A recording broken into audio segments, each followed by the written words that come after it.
Caution: some of the descriptions in this episode may be suitable for boat geeks only. If you're new to this podcast, I'd recommend starting with episode 1 at hownottasail.com/1. A week in the blazing sun. $1,000 worth of materials, some of which may or may not be the right stuff for the job. What could possibly go wrong? How Not to Sail, sponsored by our awesome Patreon patrons and Latitudes and Attitudes magazine. They ruin my life, so why not let them ruin yours today at latsats.com.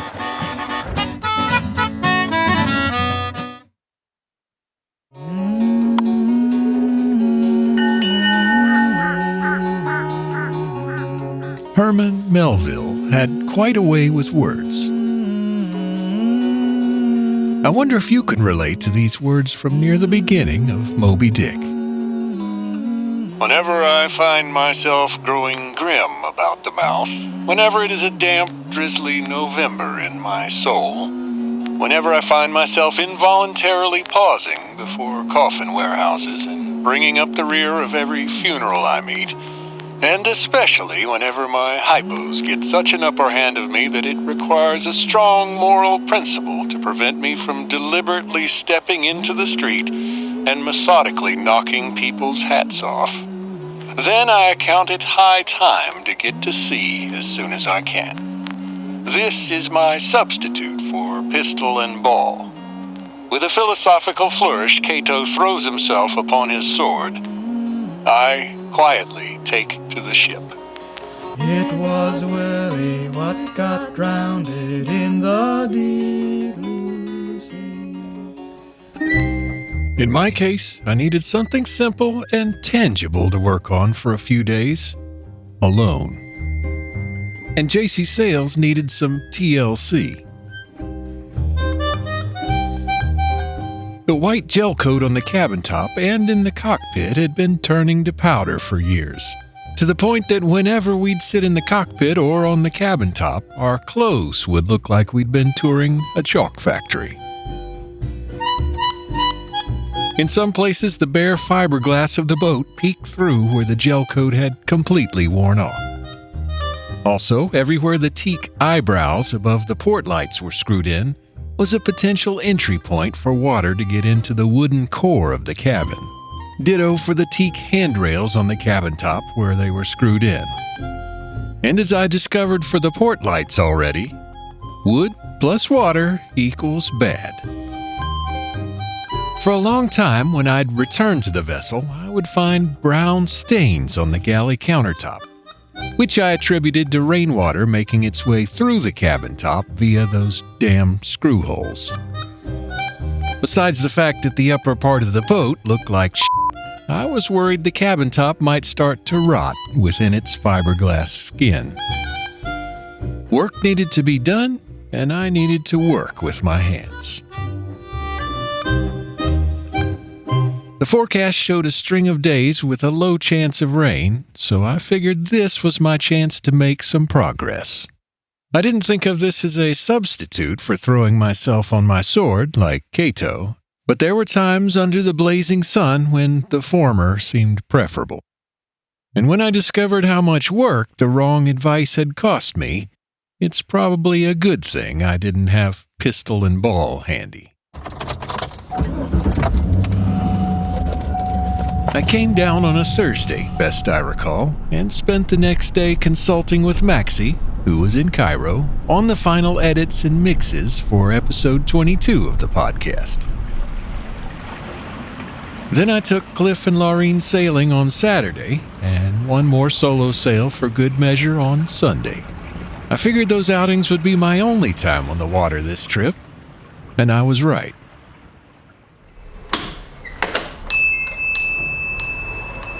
First thing Monday, I set out for the local distributor for all things fiberglass, resin, and boat paint, who shall remain nameless for now, as they are generally a decent place to purchase such supplies.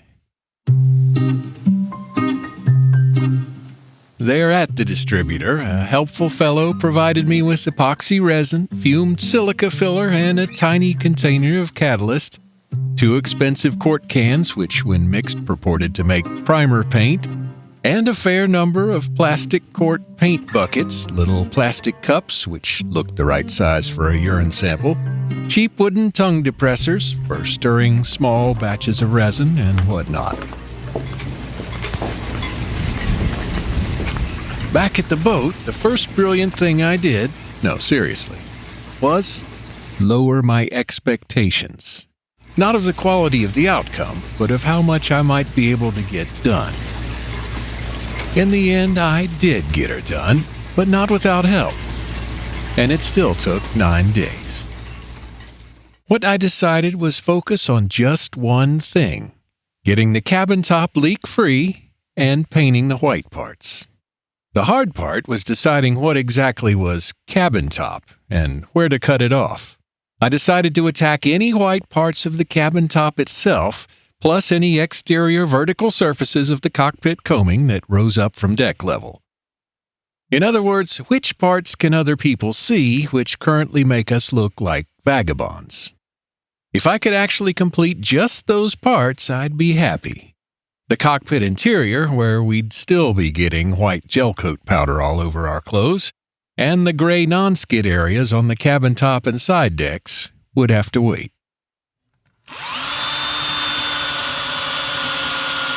The first thing I did was remove the teak eyebrows above the windows, or port lights, permanently, and the handrails on the cabin top, temporarily.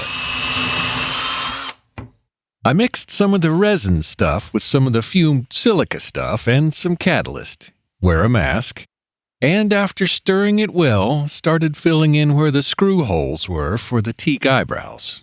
No, wait, I think I sanded and wiped everything with acetone first. There was a lot of sanding and a lot of wiping things down with acetone. Anyway, I applied just enough resin to fill the screw holes and any spider cracks emanating from them, and scraped the excess resin flat with a little piece of plastic, so there'd be minimal resin to sand later. Then I did the thing which I'm still waiting to see if it will work. I wanted to keep the cabin top handrails, but without water leaking through the screw holes. So what I did was to carefully drill some bigger holes right where the old screw holes were. Substantially bigger.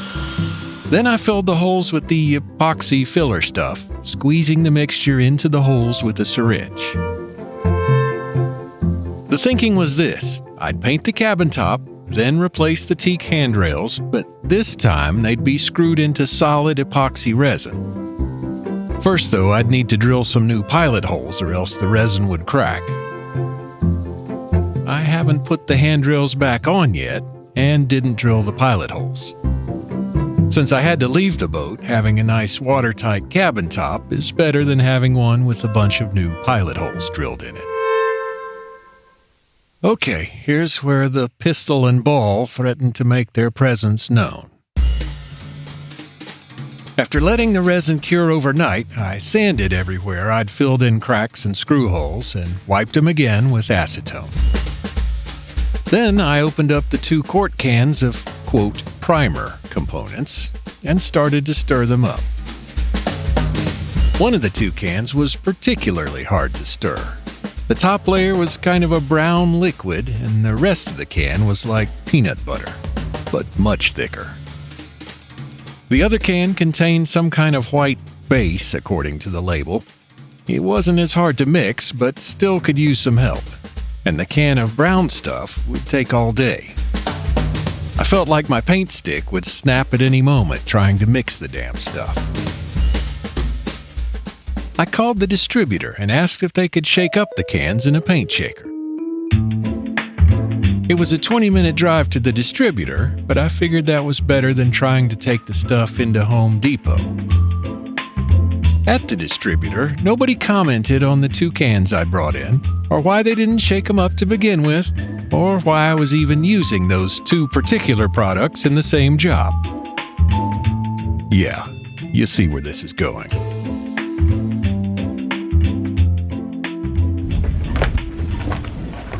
Back at the boat, I mixed up a small batch of primer from the 2 quart containers and started to work. The mixture in the little plastic paint bucket looked whiter than I'd expected from the components, but it took on an unfortunate beige or dun tone as I painted it onto the cabin top. It was also thicker than I expected and really showed the brush marks. Still, I finished the port side of the cabin top and figured I'd finish primering the following day. Since I figured the first quarts of each component, at $60 each, wouldn't be enough, I headed back to the distributor the next morning with my receipt so I could be sure to get the exact same 2 products. And that's when the proverbial human waste product hit the spinning air-moving device. Guy number 1 from before wasn't there, so I spoke with guy number 2. Besides buying more stuff, I wanted to confirm that everything was normal with my results. The brown color, the thickness, the obvious brush strokes. Guy number 2 had a fit. "I don't know why in the hell he sold you this shit," he bellowed. Then he launched into a tirade. How guy number 1 was on great terms with the higher-ups, but didn't know what he was doing. How guy number 1 constantly ignored guy number 2's instructions on which things go together. On and on it went. And then he gave me this news. "You're gonna have to scrape all that stuff off and start over. It's never gonna cure," he told me. "It'll probably be on there like tar." Okay, maybe it'll cure and you can sand it off, but you might as well go back, try to start scraping it off, and let me know how it goes. Then guy number 2 started to outline a couple of different options on what products to use after I'd removed the first stuff, which, after the gratuitous diatribe against his coworker, only served to further overload my brain.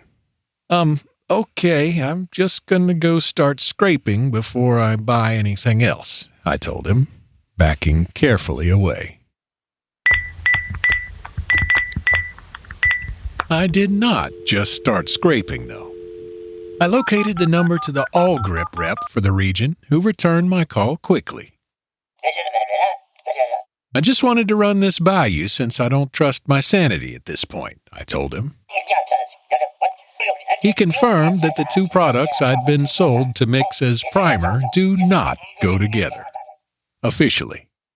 After a minute, he did allow that some people do actually use the mixture on purpose and call it high five, which is absolutely not recommended by All Grip. And I can see why. So after checking on the, quote, primer, finding it was dry and sandable, I made an executive decision. Well, almost. First, I called my friend Rick over. He did a little sanding too and thought it was workable. "It's actually sanding really nice," he said. "Okay, I've decided," I said. "I'm going to finish priming with this stuff. I don't want to try to strip it off, and I don't want to do something completely different on the other side." "I'll help you with the sanding," Rick said. Man, was that an unwise offer. I went back to the distributor and bought more of the wrong stuff, on purpose. "This time, let's shake it up," I said. "And let's go ahead and get the top coat paint and shake that up too." I'd made up my mind. With Rick's very kind help, I was going to finish the priming and sanding and, weather permitting, get some actual all-grip cloud white top coat paint on the boat. It was starting to look dicey. The forecast called for possible afternoon rains, and I had to return to Atlanta pretty soon regardless.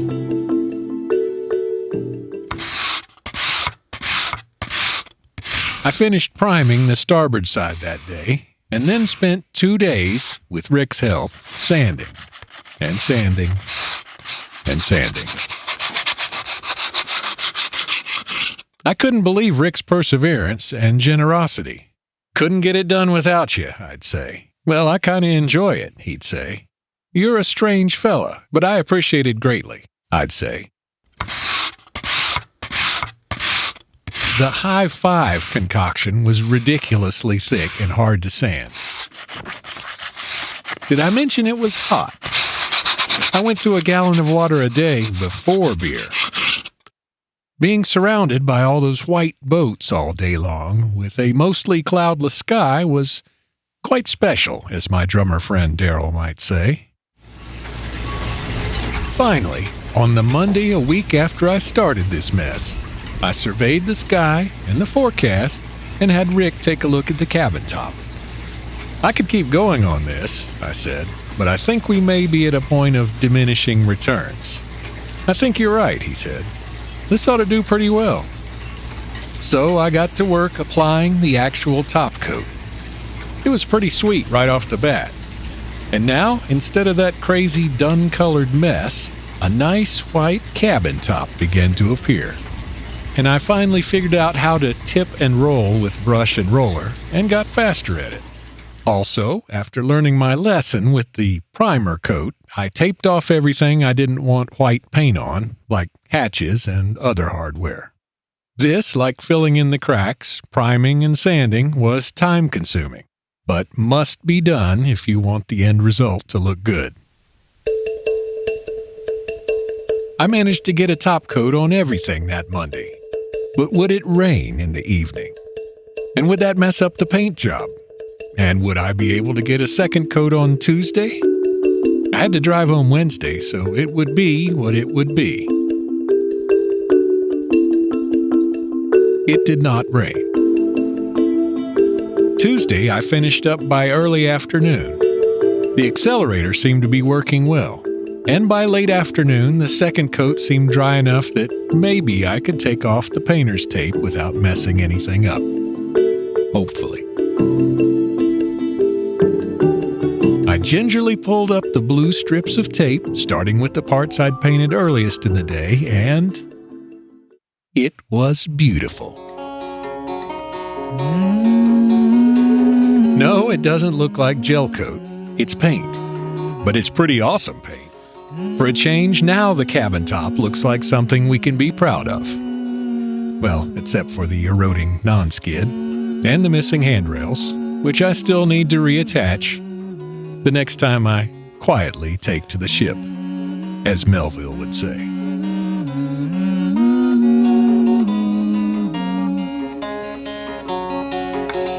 Deep blue sea, baby, deep blue sea. Deep blue sea, baby, deep blue sea. Deep blue sea, baby, deep blue sea. It was Willie what got drowned in the deep blue sea.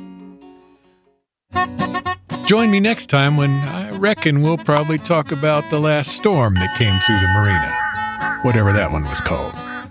Don't forget to check out the show notes at hownottasail.com/25.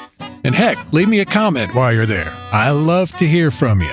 Thanks as always to our awesome Patreon crew and Latitudes and Attitudes magazine. They ruin my life, so why not let them ruin yours today at latsats.com. Special thanks to Maxi Frini for mixing this episode. You can find him at maxifrini.com. That's MAXIFRINI. Oh, and actually, I just remembered, I put a little Easter egg in the transcript in the show notes. So the third person that goes to hownottasail.com/25, check out the transcript there and let me know what interesting thing I incorporated into the transcript. Well, interesting to me anyway. And I'll send you a How Not to Sail t-shirt. Again, that's for the third person to let me know in the comments for this episode what interesting thing is incorporated into the transcript. And I'll give you a hint, it has to do with the beginning and end of this episode. Just scroll down to the bottom of the page at hownottasail.com/25 and you'll see the place to comment. Be sure and include your name and email. Unless I'm having a senior moment, the email will not be published on the page. But I would need to contact you if you are the t-shirt winner. And you can always find all things How Not to Sail at hownottasail.com. Remember to check that fuel gauge before you go out. Not that I'm speaking from experience. And I'll see you next time on How Not to Sail. Screwing up is part of cruising. Let me show you how.